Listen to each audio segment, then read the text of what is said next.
Sabe o que o futebol é, meu amiguinho? O futebol é muito louco. Corinthians tem uma classificação culposa onde não há a intenção de classificar. Parabéns para a Portuguesa, jogaram muito, foi o jogo da vida, meu Deus, a Portuguesa não é brincadeira, ora pois, mas estão eliminados. Ai, o Corinthians não é para amadores, que isso faz de propósito, não vem com esses papos de não, isso aí é Corinthians mesmo, eu não quero que seja assim, não pode ser mais tranquilo um pouquinho, só mais um pouquinho.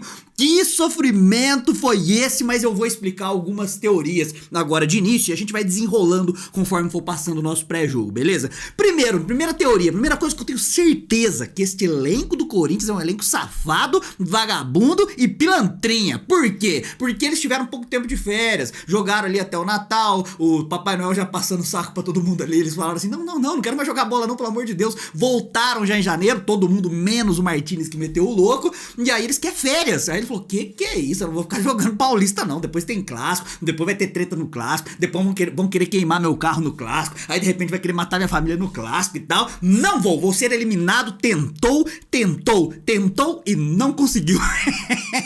Porque no meio do caminho tinha um Vitinho no meio do caminho. Quando colocarem Vitinhos na sua frente, construa um castelo com esses vestinhos que tem por aí. Meu senhor, essa foi a primeira teoria. Segunda teoria absoluta que a gente tem aqui é que o corintiano, né, os jogadores do Corinthians, na verdade, eles entram com um salto alto, com uma soberba, sabe? Eles, fomos campeões da Copa do Brasil, campeões paulistas em cima do Palmeiras. O que é Portuguesa? Portuguesa é um time? Pra mim, Portuguesa é marca de pizza. Marca pra espécie, como é que fala?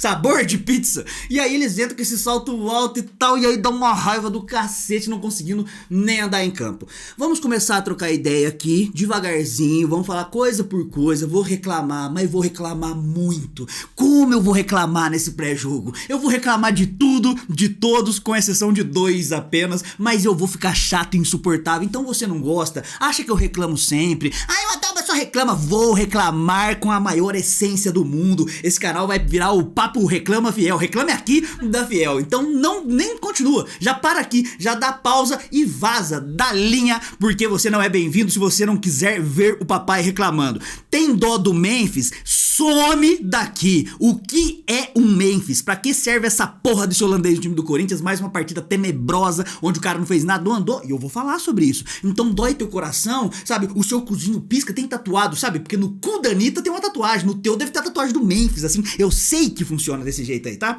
Tem uma tatuagem do cu da Anitta, não tem, Fernando? Você não sabe? Eu fiquei sabendo que tem uma tatuagem do cu da Anitta ali, tem indícios e matérias falando sobre isso aí, procura na internet, eu posso estar muito enganado e peço desculpas ao cu da Anitta. Mas vamos aí começar o nosso pós-jogo. É muito importante que você deixe o like, se inscreva no canal, ative o sininho, clica no hypar, aí você comenta aqui embaixo, comenta o que você achou da partida, tenta usar pouco palavrão, senão o próprio YouTube tesoura teu comentário e vai ajudar bastante. Quem tem condição de fortalecer o canal financeiramente, especificamente neste pré-jogo, eu tô gravando no dia 22 de fevereiro, o dia que a gente classificou pra semifinal, e vamos pegar...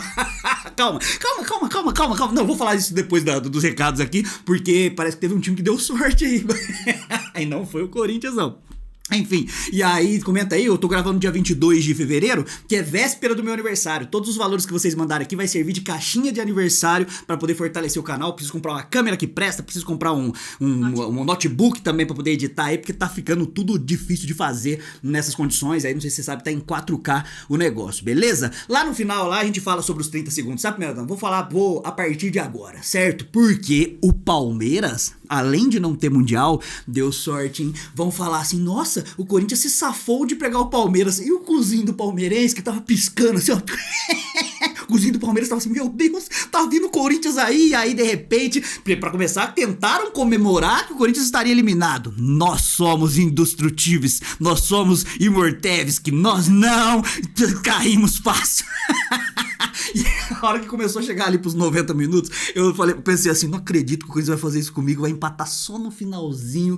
E aí aparece ainda dos pés do Santo Vitinho. Demorou só 500 anos pra ele fazer um gol. Parabéns, que contratação maravilhosa. Nossa, todo mundo pagou pau. E agora, depois da hora que acabou o jogo, tava o Hugo abraçado com o Vitinho. A gente sabia, todo o jogo a gente falava assim, pô, Deus vai te honrar e tal. E aí, porra, será que eles não perceberam que todo jogo tava tendo que falar a mesma coisa pro cara? Deus vai te honrar em algum momento e blá blá blá. Chegou hoje, aí sim, ele conseguiu fazer um gol extremamente importante. Foi contra a Portuguesa. Foi, mas é o que é, as coisas acontecem desse jeito. Foi um gol importante aí. Nossa, entrou um negocinho pra nós, acho que foi uma mosquito. Ou meu próprio cabelinho, né? Tem que ter uns mosquitos. Eu preciso passar aquele negócio no nariz lá pra tirar, né? Pra depilar. Enfim, vamos começar do começo. Não começou ainda? Na verdade começou, já, tá? Temos que falar primeiro da escalação de Dorival Júnior. O Corinthians tinha problemas por conta de ter jogado naquele pasto sintético do Atlético Paranaense durante a semana, na rodada atrasada e adiada do Campeonato Brasileiro. E aí a gente teve muita dificuldade nesse jogo, teve que dedicar muita intensidade e aí a gente começou a ficar com peças limitadas para esse jogo. Porém, a gente não pode usar isso como desculpa, porque os reservas do Corinthians, se pegar meia dúzia deles, paga 3 anos de folha salarial da Portuguesa, paga tudo que tem direito à Portuguesa, então a gente deveria, mesmo com os reservas, jogar num nível melhor do que a Portuguesa. Essa é a verdade, não adianta vir com, respeita a Portuguesa, olha como a Lusa foi legal, olha como a Lusa foi... Não tem dessa, tá? A gente vai ter que falar sobre a realidade aqui. E aí a gente teve dificuldades, o próprio Gabriel Paulista, que tem sido titular, teve que ser preservado, o Matheus Pereira teve problema muscular, o Yuri Alberto não estava disponível nesse jogo por conta da lesão que ele teve, uma lesão séria, o Caio Paulista ainda não se recuperou, o Bidon tava voltando agora. Enfim, a gente tá tendo bastante problemas nesse começo de temporada, de modo que a gente precisou fazer o que dava pra fazer. Eu achei que a escalação do Dorival foi ok, dentro do que dava pra fazer, foi boa. A gente foi com Hugo Souza, uma linha com 4 com Mateuzinho e Matheus Bidu nas laterais, partidas terríveis dos dois. Aí chegaremos lá. Aí, além do Mateuzinho, jogamos com a dupla de zaga com o André Ramalho, uma partida terrível, e o Gustavo Henrique. Ranieri, uma partida tenebrosa. Ao lado do Ranieri, o Alan, que fez uma partida ruim também, de modo geral. O Alan, do Bidon e o André. Aí na frente, Memphis Depay e o Guinegão. Olha, dificilmente salvará alguém da linha dos caras que começaram, porque pra mim só salva o Hugo e quem fez o gol do empate, que foi o Vitinho. O resto, tudo partidas tenebrosas pra baixo. E o Hugo daria para a gente fazer a ressalva, se a gente fosse muito chato aqui, de que ele cometeu o pênalti, mas depois ele mesmo consegue corrigir a cagada dele e pega o pênalti do maluco que errou durante o jogo e errou depois nas cobranças de pênalti e tal. Nada muito preocupante, e no gol da Portuguesa dá pra falar que aquela bola daria pra pegar. Porém, o Hugo foi tão protagonista que eu não ousaria tirar pontuação ou criticá-lo nesse momento. Simplesmente, eu acho que tem 15 pênaltis ou 14 pênaltis na história dele no Corinthians, que é uma história curta ainda. Eu tô falando, se ele ficar a carreira toda no Corinthians, ele vai pegar uns 200 pênaltis. Pode anotar aí que vai cair no Enem.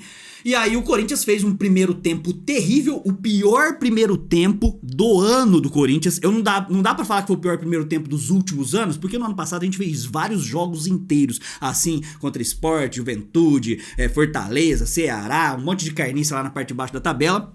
Então isso aí a gente já tá acostumado a ver, vindo do ano passado, principalmente o Campeonato Brasileiro. Agora, no ano de 2026, o Corinthians fez o pior primeiro tempo e depois a pior partida, na minha opinião, pegando o contexto geral, mas o primeiro tempo foi terrível. O Corinthians não conseguia acertar 3 passes, a bola tava queimando, Matheus Bidu errando tudo, Mateuzinho estressado, caindo na pilha dos caras da Portuguesa, querendo tretar, e aí reclamando, e batendo pau pra bandeira. O Corinthians parecendo que tava jogando contra o Real Madrid e tomando um pipoco. Os caras tocando a bola, botavam a bola no chão, circulava, sabe, triangulava, e a gente perdidinho, sem contar as barbeiradas que a gente dava, né, as cachimbadas. O gol que a gente tomou, depois de já ter tentado tomar gol com o pênalti que foi sofrido pelo maluco lá, numa bobeada do André Ramalho, o gol que a gente toma, o Ranieri dá uma bica pra cima, igual... Cara, sabe aqueles barrigudo, casado de final de ano, que joga no time dos casados, sabe? Que joga com um copo de cerveja na mão, um espetinho na outra. Esses caras não faz isso. Quando ele dá uma bica pra cima, aí o André Ramalho bate de costas na bola, a bola sobra pro maluco que finaliza. E detalhe, só contra o Corinthians que ele acerta esse gol aí. Se finalizar mais 10 vezes, ele chuta pra fora. E acabou fazendo o gol. E na hora do pênalti, que foi antes disso, que a gente tentou tomar o gol e o Hugo Souza defendeu, O Ramalho correndo em câmera lenta, parecia que tava jogando cansado num jogo desse, completamente fora do eixo o time do Corinthians. Pois bem, no segundo tempo, o Dorival já mexe logo no intervalo, uma coisa que eu considerei positiva, porque ele poderia tirar qualquer um, porque todo mundo foi mal, com exceção do Hugo, né? Que se a gente pudesse colocar naquele momento. Podia tirar qualquer um da linha, ele vai lá, coloca umas bolinhas num pacotinho, tira a bolinha, sorteia o número da camisa do jogador e tira. Mas a gente precisa de destaques negativos para pelo menos 2 jogadores. Um deles tem que ser o Memphis Depay. O Memphis, ele precisa ser criticado severamente, porque esse cara custa peso de diamante, não é nem ouro, peso de diamante lapidado de não sei quantos quilates, é o peso dele com a camisa do Corinthians, com uma porrada de gente, uma porrada de torcedor passando o pano e mamando esse cara. Ele precisa ser cobrado 20 vezes mais, tem que ser inadmissível o Memphis fazer uma partida nota 7,5. 7,5 ele tem que ser criticado. Uma partida 6 ele tem que ser escorraçado. Uma partida nota 4 tem que ser, assim, o assunto do momento. E quando ele faz mais uma partida tenebrosa, a gente tem 13 partidas na temporada e ele consegue estar presente só em metade delas, né? Só estava presente em 7 partidas e algumas partidas só metade do tempo e com uma assistência contra o Capivariano e morto, não marca ninguém, não corre, não finaliza, não faz porra nenhuma e ainda erra gol cara a cara com aquele cruzamento que teve do Mateuzinho, agora não sei se foi do Mateuzinho ou do Bidon, que ele erra debaixo da trave ali, ele não pode vestir mais a camisa do Corinthians. Não pode, depois que acabar o contrato dele, porque também não dá pra rescindir contrato com o Memphis. Vocês não estão preparados pra conversa, vai ter que ficar, porque esta é a realidade. O Memphis é um jogador inexistente, aí sabe o que acontece? Esse monte de jogo terrível, que a gente depende de milagres pra poder classificar. Aí chega na final contra o Palmeiras, aí ele faz um gol jogando mal. Aí ele faz um gol jogando mal já é o suficiente pra você achar que ele vale não sei quantos milhões de reais, que o cachorro dele merece ter um massagista pras bolinhas do cachorro dele, que merece ter um aquecimento nas costas, que ele merece, enfim, esse monte de coisa aí que a gente já falou do Memphis. E o Guinegão muito mal também, já faz tempo que o Guinegão tá mal, a gente não pode contar com ele, aí não pode contar com o Guinegão, não pode contar com o Pedro Raul também. O Pedro Raul, olha, eu vou convidar você a buscar, faz a seguinte busca no YouTube aí, tá? Digita assim, ó, Pedro Raul Papo Fiel. Você vai ver o que eu falei do Pedro Raul no momento que ele chegou no Corinthians, quando ele tava sendo especulado, no momento que tava rolando as negociações, quando ele foi contratado e todas as críticas extremamente pertinentes, baseadas num monte de dados, estatísticas e tal, quando ele tava no Toluca do México.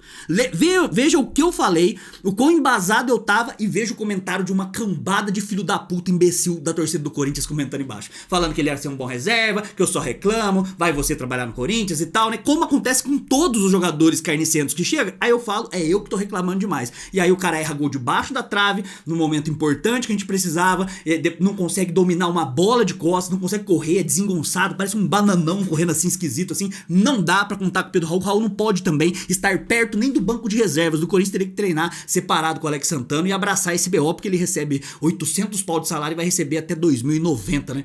Esses contratos bizarros que o Corinthians faz, né?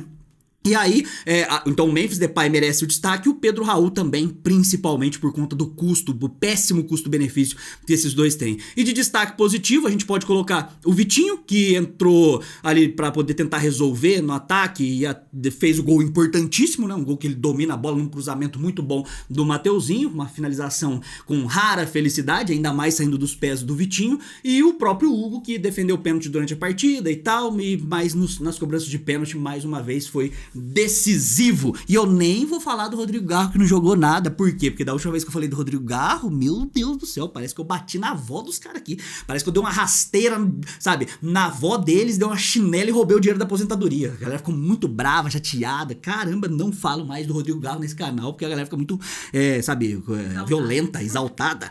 Vamos lá. E aí acho que eu já falei de tudo que eu precisava até nesse momento. Vamos dar as notas. E aí, antes de dar as notas, é muito importante que você comenta suas notas aqui embaixo, que você deixa o like, aquele monte de coisa que eu avisei no começo, hypar o vídeo e não esqueça de fortalecer financeiramente o canal, ainda mais para esta caixinha de aniversário que estamos fazendo aí, caso você tenha condição. Se não tiver condição também, tá tudo em paz. E se você tiver uma empresa, quanto tempo dura 30 segundos? Você provavelmente deve pensar que são 30 segundos, meio minuto ou simplesmente pouco tempo. Mas a verdade é que em 30 segundos uma marca pode ser vista. E quando falamos em sucesso no mercado, isso é fundamental. É o que faz algo ser lembrado. Quer fazer com que a sua marca apareça neste espaço? Entre em contato com a nossa produção e saiba mais. Ainda faltam alguns segundos. Realmente é muito tempo. Eu acho que eu vou tomar um café. Duas notas 10 que eu vou colocar um pequeno asterisco em cada uma delas. Hugo Souza, 10, absoluto, não tem como dar outra nota. Eu até comentei com a primeira dama na hora que eu tava dando as notas aqui. Eu falei, será que não vale um 9.5 aqui, um 9,5 pro Hugo por conta dele ter cometido pênalti e tal? Ela falou, o quê? Você tá maluco de dar nota 9,5 pro cara que foi protagonista na partida, que pegou pênalti e tal? Ele fez o pênalti, mas ele foi lá e pegou o pênalti. Depois ele tomou o gol, mas ele foi lá e pegou o pênalti e tal. Então eu tô no argumento da primeira dama. Então nota 10 para Hugo Souza e vai dividir o melhor da partida com o Vitinho. Não consigo pensar num melhor que o outro ali, porque eu também pensei em dar 9,5 pro Vitinho. Ambos eu vou dar nota 10, Hugo Souza e o Vitinho. E aí já eu chego pra explicar sobre o Vitinho. Mateuzinho, você vai perceber que a nota dos caras da linha que começaram são todas notas extremamente baixas. Mateuzinho, uma partida terrível, completamente fora de si, pilhado, errando tudo que tenta, marcando mal, atacando mal e tal. Mateuzinho daquele jeito Mateuzinho que eu sempre falo pra vocês que não dá pra confiar. E aí nota 2,5. Por que eu dei nota 2,5? Por conta da assistência. Ele deu assistência pro Vitinho no final, foi uma assistência importante, mas errou todo o resto da partida. A gente não pôde contar com o Mateuzinho durante a partida, nota 2,5 pela assistência. André Ramalho, nota 1, falhou no gol e falhou na hora do pênalti que o Hugo Souza cometeu, tava muito mal, alguns lançamentos terríveis, né? Eu odeio quando o André Ramalho tenta dar lançamento, a bola vai direto pra fora, não tava conseguindo dominar direito, não tava conseguindo compactar a linha, terrível o André Ramalho, nota 1. Gustavo Henrique, uma partida arroz com feijão, nota 5. Bidu, nota 1,5, outra partida tenebrosa do Bidu, e aí, toda hora que ele errava alguma coisinha, eu falava pra primeira dama o que a internet criou como um factoide. O Bidu é lateral pra seleção. Meu Deus, o Bidu, se não tem mais lateral, se o Bidu for lateral pra seleção, pode fechar as portas da seleção. Fecha a CBF, fecha tudo aí, porque o Bidu, né, oscila muito entre boas atuações realmente, mas atuações tenebrosas. Nota 1,5 para o Bidu. Ranielli, nota 0. A gente teve algumas notas zeros, na minha opinião. Ranielli foi uma delas e eu considero o Ranielli um dos piores do jogo. Aí você pode comentar aqui embaixo se você acha o Ranielli, mas pra mim ele não foi o pior, ele é um dos piores, tá? Ele é sabor pior, igual dizia o Toguro, né? E aí, Alan, nota 4, mais pelo segundo tempo que melhorou um pouquinho, porque no primeiro tempo foi terrível. O André, nota 3, também fez um primeiro tempo muito ruim, melhorou um pouquinho no segundo tempo, depois já tá 1-0 pra Portuguesa, e já tá a Portuguesa em vias de classificar. Aí o André deu uma melhorada. Bidon, nota 2,5, partida muito ruim do Bidon também, pouco efetivo, articulou pouco meio campo. Pode estar voltando de lesão também, então eu vou passar esse panaço aí para o Breno Bidon. Guinegão, nota meio. Achei uma partida muito ruim do Guinegão. Só pela vontade que eu vou dar meio ponto a mais do que eu vou dar pro Memphis. Memphis, nota 0. Partida tenebrosa e mais um 0 do cara que recebe 5 milhões, 4 milhões, sei lá qual que é o salário desse maluco aí. E já falei pra vocês, você tem que aceitar o fato do Memphis não acrescentar tanto quanto ele custa pro Corinthians. Ele vai fazer um golzinho ou outro ali e tal, aí ele vai subir em cima da bola, ele vai fazer um fitzinho com MC Ariel, vai postar uma foto da favela e você que é imbecil vai abraçar. Nota 0 para o Memphis mais uma vez. Garro, partida tenebrosa, nota 5, mas me reservo o direito de não falar de Garro aqui, porque da última vez a galera ameaçou a minha família, eu prefiro não. Vitinho, nota 10, posso Vitinho? Meu Deus, eu nunca imaginei que eu fosse dar 10 pro Vitinho aqui. Não, agora eu tô emocionado mesmo aqui, fez um gol, já tava pouco tempo, ele acabou de ser anunciado, tá tudo tranquilo aí, Vitinho. Boa partida, nota 10, que ele continue assim. Eu boto fé que ele vai continuar assim? Não, mas tudo bem, quem sou eu na fila do pão? Parabéns, Vitinho, até que enfim você fez alguma coisa. Recebe também 800 mil por mês, né? Já faz 8 meses que ele tá ali, 8 vezes 8, quanto é? 64, 6 milhões e lá vai dar. Custou só 6 milhões esse gol aí, tá tranquilo, primeira dama, tá de boa. Vitinho, então, nota 10. Dieguinho, nota 3. Dieguinho entrou mal. Teve uma bola que ele cedeu um contra-ataque pro tal do Maceió ficar cara a cara com o Hugo. Aí ele foi chapar no canto e chutou pra fora. Naquele gol, a Portuguesa mataria o jogo, mas o universo não quis fazer isso aí. Pedro Raul, nota 1. Por quê nota 1? Porque ele é lindo. O Pedro Raul é maravilhoso, então por ele ser lindo eu tô dando nota 1. Na verdade é porque ele acertou pelo menos o pênalti. Qual foi, primeira dama, grita aí do fundo aí, qual foi o único pênalti que eu não assisti, por favor? O do Pedro Raul. O do Pedro Raul. Entendeu? Na hora que ele foi pra cobrança eu falei, eu me recuso a assistir. Aí eu simplesmente fui pra cozinha, esperei bater o pênalti. A primeira dama falou assim, nossa, bateu, quase errou. A hora que ela falou quase errou, eu já comemorei, porque foi quase errar é acertar, na verdade. E aí todos os outros eu assisti. E eu não gosto de não assistir o pênalti. É o Pedro Raul nota 1 pelo pênalti. E o Kaique eu tô dando nota 7, primeira dama. Por quê? Menino é ousado. Você viu que pênalti de filha da puta que o Kaique bateu? Que pênalti de arrombado do caralho. O Kaique entrou muito bem. Entrou pra jogar na lateral esquerda. Eu não entendi nada do que o Dorival fez nessa hora aí. Tirou o Matheus Bidu. Matheus Bidu saiu putinho. Memphis saiu putinho. Memphis não jogando nada. Porra nenhuma, sem encostar o pé na bola, sem marcar ninguém, saiu putinho. Aí o Bidu sai putinho. Todo mundo sai putinho ali e tal. Aí entrou o Kaique. O Kaique jogando pela esquerda. Não entendi nada que aquele velho tava arrumando na comissão técnica. Mas o Kaique entra bem, pô, cria jogada, abre espaço e tal. E na hora de bater o pênalti, bate com nojinho. Aí ele bate na chalepinha, assim. Kaique, e eu sei que vai chegar em você, porque eu sei que você segue o Papo Fiel. Nunca mais faça isso, seu filho da puta do caralho. Olha só o que você vai fazer, hein? Pelo amor de Deus, a hora que ele foi bater, um nojo pra pegar na bola. Apesar que mais nojento foi aquele outro maluco da Portuguesa, né? Nossa, aquele lá não esperou. Tá ficando da bola, finalizou daquele jeito lá. Olha só, deu um play aqui no áudio. Tô mandando um áudio pra mim mesmo. Deixa eu encerrar esse áudio aqui. O Memphis colocou gelinho já, né? Colocou gelinho, agora já tem a Miguel pra só jogar depois da Copa, né? Se pá, né? Pra só jogar na Copa, né? Porque ele é bobo, ele não é. Então, Kaique nota 7 aí, a galera vai brotar assim, falando: ai, você está passando pano para Kaique. Estou mesmo. Kaique nunca mais bata pênalti desse jeito, que você ainda vai infartar a torcida. E a linha entre a genialidade e a burrice, ela é muito tênue. Se você pega, bate o pênalti desse jeito desgraçado que você bateu e erra, a torcida ia querer matar você. Sabia disso, né? Porque a torcida já não curte muito. A torcida já fica falando que os moleques da base é bagre e tal. E aí você fica nessa, eu fico aqui defendendo, dando murro em ponta de faca, defendendo os moleques da base. Isso aí vocês não valorizam, né? Tô ligado, Kaique segue a gente aqui, a família do Kaique segue a gente também. Fica esperto, filho. É nóis, a vida é louca, o processo é lento. Já dizia, né, Mano Brown Jr., tá bom? Tamo junto, vamos encerrar por aqui. Não esqueça de deixar seu like, se inscrever no canal, ativar o sininho, toda essa parafernália que ajuda muito. Quem puder fortalecer financeiramente, véspera do meu aniversário, então colaborem aí bastante aí, façam valer o fato da gente estar querendo melhorar a estrutura aqui do canal. O Corinthians está na semifinal e quem deu sorte no final das contas foi o Palmeiras, tá escapando, hein, Palmeiras? Adiamos a hora da morte do Palmeiras, vamos pegar o Novo Horizontino agora. O tanto que esse elenco vai entrar de salto alto contra o Novo Horizontino tá escrito, vai ser difícil, vai ver aquela partida tenebrosa, vai ter que ganhar na cagada de novo, e aí chega contra o São Paulo ou contra o Palmeiras na final, aí vira o Real Madrid. Esse elenco safado, sem vergonha esse elenco. Muito obrigado, até a próxima. Vai Corinthians, contra rival é poucas ideias.